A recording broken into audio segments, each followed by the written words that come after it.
Dato Seri, you walked out today a free man into a different Malaysia than what you went into prison under. How does that feel to come into this new government? Well, it's a new dawn for the country. It's a new experience. Everybody seems to be relaxed. There's no sense of being intimidated or harassed, and that's real joyful feel for me. And I can sense that people talking and expressing themselves more openly. And I think if we can sustain that, and we can build upon the trust, we can do and achieve much more. Now, you of all people would know what working with Dr. Mahathir is like. And do you actually believe that he is different from the man that you knew about 2 decades ago? And you actually trust him now going forward? Well, I have also observed, I have my reservations initially, and cynicism about the so-called agreement or reconciliation efforts. But he came to see me, and then he showed such compassion and concern, which I thought was absent in the past. And what is more startling is his commitment to the reform agenda, judiciary, media, etc. And it took a lot of work by party leaders, NGOs, and to convince him, because it is not just a matter of toppling Dato Seri Najib. There's just one man. But then we're talking about a system that's disintegrating and has made corruption a culture, and the abuse of power and intimidation as something which they see deemed necessary for the survival of the government. But now you are saying that you aren't actually going to take over immediately as Prime Minister, but there is an agreement for this to happen. Well, there's an agreement that Tun Mahathir will hold office until the whole process has been exhausted and I'm free and by election, etc. But looking at his performance and his sacrifices and tenacity throughout the period of the elections, I think he deserves to be given a chance to prove himself.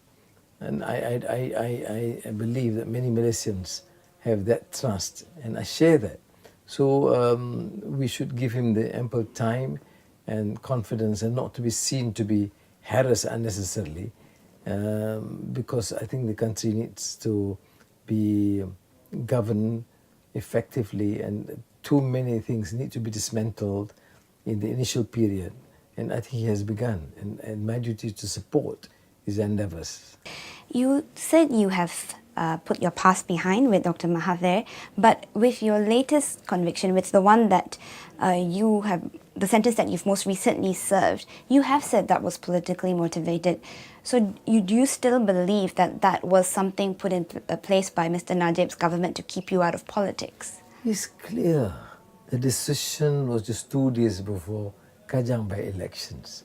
And 5 years means enough time for them to conduct elections without my being present. It is 1 month away, you know. 8th May, 9th May is just a month before 8th June, when I was due to be released.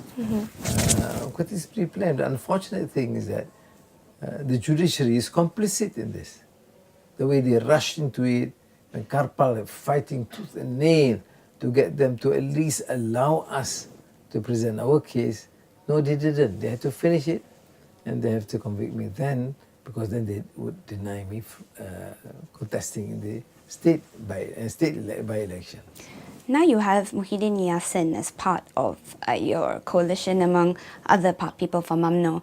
Have they backed up this assertion of yours? Because Muhyiddin Yassin would know if there was actually a ploy to get you out of politics. Have you had a chance to actually have your version corroborated? No, of course, Muhyiddin and some other colleagues from UMNO during the time I was charged and incarcerated, would deny there any part of the role, because normally all this done at the behest of the Prime Minister. You don't actually consult party leaders. How then do you feel about what's happening to former Prime Minister Najib Razak right now with Dr. Mahathir opening these investigations into him and all this? How, as someone who feels that it was the former Prime Minister who helped put you behind bars, how does it make you feel to see all this happening to him now? It's, in a way, it's like karma, you have to pay for what you did. I said, personally, I have no malice, I've forgiven. But then public funds or other criminal activities involving others must be dealt with. And I think what they have done is to do it through due process. And I think it's important to remind all personalities that we can open up investigations and respect due process.